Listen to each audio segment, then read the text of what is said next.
El timbre interrumpió mi sueño a las 3:05 de la madrugada. Lo supe con exactitud porque tengo un reloj colgado en la pared izquierda, que es el lado por donde generalmente duermo. Apenas abrí los ojos y, a pesar de mi aturdimiento, me encontré con el círculo luminiscente del reloj que movía imperturbable su segundero. No sé, son esas cosas que uno tiene cuando despierta repentinamente o cuando lo despierta. Intentar convencerse de que todo era una equivocación, solo una breve perturbación del sueño, nada más, y de que todavía no era hora de levantarse. De repente, el timbre de la puerta volvió a vibrar con la misma frecuencia estridente que tanto me disgustaba, pero que no podía cambiar porque desafortunadamente era solo un inquilino en aquel viejo edificio de 5 plantas. Uno imagina de todo en esos momentos y a la vez no sabe exactamente qué pensar cuando te despiertan repentinamente en la madrugada con una llamada chirriante a la puerta. Restregué mis ojos buscando despertarme. ¿Quién podría estar llamando? Entonces se me vino la imagen de César, el inquilino de la habitación de al lado, que a veces solía llegar a las 1500 horas totalmente ebrio. Lo maldije por anticipado. No obstante, de inmediato recordé que él había viajado por trabajo hacía 2 días y que no volvería sino hasta 2 días después. Entonces, ¿quién? Esperé alerta el siguiente timbrazo que se estaba tardando. Pensé que también podría ser la dueña de la casa o su hijo, que a lo mejor llamaba por alguna razón. Ahora bien, cualquier razón en ellos tendría que ser mala para mí. Madre e hijo solterón solo se acercaban al edificio para cobrar desaforadamente o para importunar, ya sea a mí o a cualquiera de los inquilinos. Siempre tenían algo que reclamar. Era como si nos estuvieran haciendo un favor dejándonos vivir en ese arruinado edificio. Me acordé que, entre mis prioridades, estaba la búsqueda de otro cuarto, en un lugar que fuera muy distante de esos 2 enajenados. Mis ojos se fueron acostumbrando a la oscuridad. No había encendido la lámpara, a pesar de que estaba al alcance de mi mano. Esa es otra de las actitudes que uno no se explica cuando mucho después se recomponen los recuerdos buscando una lógica que, evidentemente, no podía estar presente a esa hora, y menos en el despertar abrupto de un dormilón como yo, o como lo fui, hasta ese tiempo. En mi habitación había una ventana grande que daba a la calle. Desde allí se podía ver las luces amarillentas y distantes de un edificio ubicado en la cuadra de enfrente. Esas luces se mantenían encendidas hasta muy tarde. Luego se iban apagando de una en una, episódicamente. Con el tiempo incluso descubrí una secuencia en el apagado de cada luz. Había un intervalo entre la clausura de una luz y la otra. Me las había memorizado con tanta precisión que podía marcar la secuencia con el tronar de mis dedos luego de contar los segundos exactos. En verdad que algunas de mis noches eran muy largas y tediosas. Cuando ya estaba por suponer que el timbrazo había sido solo una equivocación y que lo mejor era volver a acostarme, de pronto, tan repentino como la primera vez, el timbrazo antipático volvió a repiquetear. Solo entonces me invadió el resquemor porque, entre todas las posibilidades, podía estar una mala noticia, es decir, el accidente de un pariente o algo peor. Sin embargo, de inmediato, recordé que mis parientes no vivían cerca.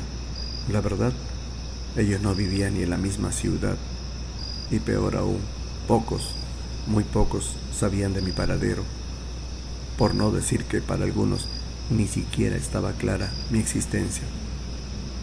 Pero lo reconozco, sentí una presión parecida a la incertidumbre. Salí de la cama y caminé lentamente hacia la ventana. ¿Qué vi? O mejor dicho, ¿a quién vi? Fue en verdad tan insólito. Ahora bien, no hay que olvidar lo avanzado de la hora, además de algunas otras circunstancias como el hecho de que yo vivía en un desencajado y húmedo edificio de 5 pisos en la parte más antigua y desolada de Magdalena, y que era invierno, ese invierno de lluvia menuda pero constante que entristece a Lima durante toda la estación. Cuando saqué la cabeza por la ventana y bajé la mirada hacia la entrada desde donde tocaban el timbre, me encontré con los ojos fluorescentes y fríos de una pequeña mujer que cargaba a un bebé. Al menos lo cargaba como se carga a un bebé, aunque ciertamente yo solo alcanzaba a distinguir unos trapos que envolvían un pequeño bulto. «Necesito ayuda, señor», dijo, con una voz quejumbrosa. «Mi hijito está enfermo. Tengo que llevarlo al médico», volvió a clamar. Traté de verla mejor, pero no lograba definirle el rostro. Solo distinguía sus ojos, penetrantes y duros, y luminiscentes. Su voz era aguda, y en ella percibí los quiebres de quien quiere llorar. Sin embargo, eso lo entendí tiempo después. Había algo de fastidio y hasta de enojo entre las notas de esa voz. El viento de la noche agitó las cortinas de mi ventana y por un momento perdí la imagen de la mujer. Lamenté que todo esto me estuviera sucediendo a mí a esa hora de la noche. «Regáleme para la medicina de mi hijito, señor», volvió a suplicar la voz, pero, repito, en ningún momento alcancé a ver si ella movía la boca. Ahora bien, vivir en una ciudad en donde, como se dice en la calle, todos los días nace un tonto, lo hace a uno profundamente desconfiado. Quise comprobar si lo que cargaba la mujer era un bebé, pero tampoco lograba definirlo por completo. Miré a los alrededores como para encontrar a alguien que estuviera viendo la misma patética escena, pero las 2 calles que cruzaban cerca del edificio estaban desiertas y las luces amarillentas de los faroles languidecían en hileras que se entrecruzaban hasta perderse en la distancia. Las veredas parecían brillantes por la lluvia que no había dejado de caer. «Aquí tengo la receta, señor», dijo la mujer, pero, lo puedo asegurar, tampoco lograba ver sus manos. Solo distinguía una silueta que más parecía una sombra, y sus ojos, unos ojos enormes y totalmente inexpresivos. «Si quiere, usted mismo, cómprelo». Menuda cosa la que me sugería a esa hora. Me quedé en silencio, mirando la escena receloso. «Baje, por favor, y le enseño», volvió a suplicar. Quería reclamarle que por qué me importunaba a mí si había otros timbres y otras casas más accesibles. Por último, tenía ganas de preguntarle cuánto era lo que necesitaba para saber si me alcanzaba y lanzárselo desde la ventana, o en todo caso, mandarla al cuerno de una vez, ya sea con su pena o con su sutil engaño. «Solo necesito 20 soles para el suero», volvió a suplicar, como si hubiera adivinado mis pensamientos. «Si no, este hijo también se me va a morir», exclamó. Empero, como dije, yo había vivido en ciudades grandes desde los 10 años y había aprendido, a fuerza de engaños, a desconfiar de casi todo, aunque la verdad, más que por la posibilidad del engaño, estaba enojado por otras cosas, por la hora, por la situación misma, porque alguna parte de mi corazón se entristecía con la historia de esa mujer y porque la otra parte de mi razonamiento me decía que mucho de aquella escena no parecía sincero. Tal vez estaba molesto por la incapacidad de creer, defecto que se va asumiendo conforme avanza la vida. Regresé a mi cama y busqué en mi gaveta una moneda o algo de dinero que no me hiciera mucha falta para salirme de una vez de esa situación. Encontré una moneda de 5 soles. Debo agregar que en un bolsillo del saco tenía algunos billetes que aún me sobraban de mi ajustada quincena. Regresé a la ventana. La mujer no se había movido.